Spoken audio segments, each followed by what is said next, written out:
वारिस पठान साहब, पहले मैं एक बात क्लियर कर दूं कि ये बैठक हुई तो इसकी रिक्वेस्ट किसने हुई, क्योंकि ये जो भ्रम है ये दरअसल चीनी साइड की तरफ से फैलाया गया और ये उनका काम है। ये वो तो ऐसे साइऑप्स करते हैं। उन्होंने कहा ये भारत के पहल पर ये मुलाकात हुई है। भारत का स्टैंड मैं आपको बता देता हूं इस पर क्या है, अगर और किसी को भी शक हो तो। चीन की तरफ से एक बायलैटरल मीटिंग की रिक्वेस्ट भारत के सामने पेंडिंग थी। ये विदेश मंत्रालय के जरिए बताया गया है। पहले से वो चाहते थे कि भारत के प्रधानमंत्री के साथ एक बायलैटरल मीटिंग की जाए, लेकिन भारत ने कहा कि हम एक स्ट्रक्चर्ड बायलैटरल मीटिंग आपके साथ नहीं करेंगे, लेकिन साइडलाइंस पर एक अनौपचारिक मुलाकात की जा सकती है, और वो ये मुलाकात हुई है। क्या दिक्कत है वारिस पठान साहब इसमें? सौरभ भाई, मैं सुन रहा था भाजपा के प्रवक्ता गौरव साहब की बात। कहाँ गई वो लाल आंख, कहाँ गया वो 56 इंच का सीना? क्यों चीन के सामने डर गए प्रधानमंत्री?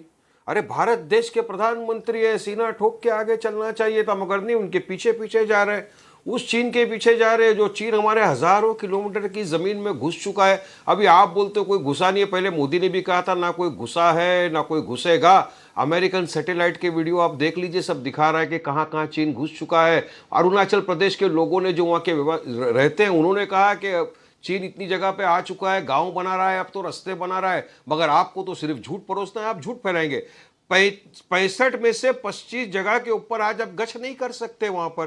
तो हम तो यही मांगते हैं ना, मांग कर रहे हैं गौरव भाई कि प्रधानमंत्री एक स्पेशल संसद के अंदर एक पार्लियामेंट्री सेशन बुलाए, उस सेशन के अंदर डिस्कस हो कि क्या है भारत की पॉलिसी, कहां तक चीन घुसा है, कहां नहीं घुसा है। क्योंकि आप बात करते हो डिसएस्केलेशन की, मगर आप ना डी इंडक्शन की बात करते हो, ना आप हमारे बहादुर सिपाहियों को आगे बढ़ाते हो कि जाइए, हमारे बहादुर सिपाही में इतनी ताकत है, इतना सक्षम है कि जाकर अपनी जो जमीन चीन ने कब्जा की है उनको वहां से खदेड़ के फेंक सकते हैं। हमने आपने सबने देखा गलवान के टाइम पे क्या हुआ था, किस तरह से हमारे बहादुर सिपाहियों ने खदेड़ खदेड़ के दौड़ा दौड़ा के मारा था। तब भी आप झूठ बोल रहे थे, क्योंकि प्रधानमंत्री को कुछ डर है, कोई चीन से डर है, इसी वजह से तो वो सिर्फ टाइम पास करते जा रहे हैं और कोई बात नहीं करना चाहते। अरे डिप्शांग और डिप्शांग के अंदर क्या पोजीशन है, चलिए बताइए गौरव भाई, चीन घुसा है नहीं घुसा है?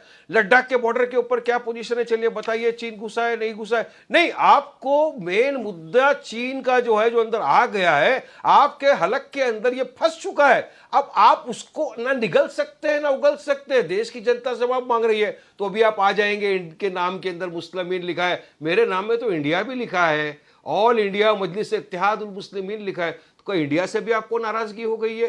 मैं वो INDIA वाले इंडिया की बात नहीं कर रहा हूं, मैं मेरे महान देश भारत के इंडिया वाले की बात कर रहा हूं। आपने बहुत सारी स्पीचों के भी बात कर ली गौरव भाई यहां पर बैठ के, जबकि टॉपिक है चीन का। आप मुझे साफ स्तर पे बताइए, क्या चीन घुसा है? नहीं, ट्रेड इंबैलेंस बढ़ गया है। ट्रेड की बात बाद में, पहले आपने कहा चीन घुसा है, उसका जवाब मैं ले लेता हूं। वारिस पठान साहब, मेरे 2 सवाल का जवाब आप दे दीजिए, आपके सारे सवालों के बाद हमारे बहादुर सैनिक बॉर्डर पे खड़े हुए हैं। ओके, आपने बफर जोन बना दिया है वहां पे। वारिस पठान साहब सुनिए, ये जवाब दे रहे हैं आपकी बातों का, मेरी बात का आप उत्तर देंगे। 2 सवाल छोटे छोटे आपसे मेरे। आपने अपनी बात की शुरुआत की, मैंने आपको रोका नहीं, लेकिन आपने अपनी शुरुआत में कहा ये क्या हो गया मोदी जी को, ये चीन के राष्ट्रपति के पीछे पीछे क्यों भाग रहे हैं? पीछे पीछे चलने का क्या मतलब?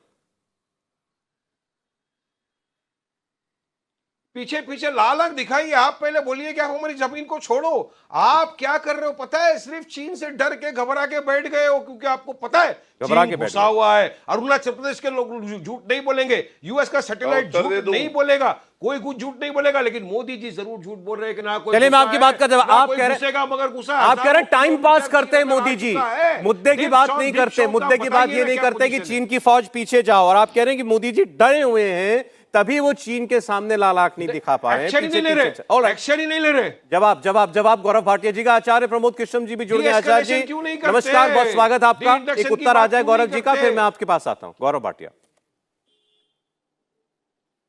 देखिए, मैंने ध्यान से वारिस भाई को सुना। असदुद्दीन ओवैसी की बुद्धि में वायरस है, यहाँ वारिस भाई की बुद्धि में भी वायरस आ गया। मैंने बताया देश के प्रधानमंत्री ने क्या कहा, मैंने ये भी बताया भारत की सेना ने क्या कहा। भारत की सेना ने स्पष्ट कहा, 1 इंच भूमि पिछले 9.5 साल में चीन नहीं कब्जा पाया है, क्योंकि उसकी ना हैसियत है ना औकात है। लेकिन वारिस भाई ने क्या कहा, अमेरिकी सैटेलाइट में लिखा है, देख लीजिए, अमेरिकी सैटेलाइट में। मतलब हमारे लिए विश्वसनीयता खाता ना बही, जो देश की सेना कहे वो सही, और इन रजाकारों के लिए जो अमेरिकी सैटेलाइट कहे वो सही। अब मैं इसका जो आकलन है वो जनता पे छोड़ देता हूं। दूसरी बात, मोदी जी ने क्या किया, ये सवाल पूछा। मैं तो वारिस भाई की इस बात से सहमत हूं कि जो जमीन भारत की है 43,000 स्क्वायर किलोमीटर, जो चाचा नेहरू जिन्होंने कहा था हिंदी चीनी भाई भाई, बाद में हार गए थे क्योंकि उनकी कूटनीति में दिक्कत थी। अरे भाई भाई नहीं थे, उन्होंने ठग लिया चाचा नेहरू को, तो वो जमीन वापस लानी है। और आप कह रहे थे जमीन को छोड़ो, नहीं बोल पाते हैं। अरे जमीन को छोड़ो छोड़ो, ये नरेंद्र मोदी जी हैं, वो सुनिश्चित करेंगे कि ये कब्जाई जमीन भी वापस आए। और अगर कोई व्यक्ति दमखम रखता है शेर की तरह, तो वो नरेंद्र मोदी जी हैं। वारिस भाई और असदुद्दीन ओवैसी को पूछना चाहिए, ये 43,000 वारिस जी में आऊंगा। कांग्रेस पार्टी ने दी, सत्ता में रहे उसके बाद 3 दशक से ज्यादा क्या किया। और अंत करूंगा, सौरभ जी, ये भी सच्चाई है, आज सरहद पे डीएसडीबीओ जो रोड बननी थी कांग्रेस शासन काल में 2 दशक तक नहीं बन पाई, नरेंद्र मोदी जी ने बनाई। आज वहां पे Apache, Chinook, Rafale, S-400 anti missile system आया है। ये कौन लाया है? ठीक है गौरव जी, चीनी सेना डर रही है, हमारे वीर जवान नहीं डर रहे, चीनी सेना डर रही है। इंडिया टीवी हर वक्त हर जगह डाउनलोड करने के लिए सर्च करें India TV news Google play store या ऐप स्टोर पर।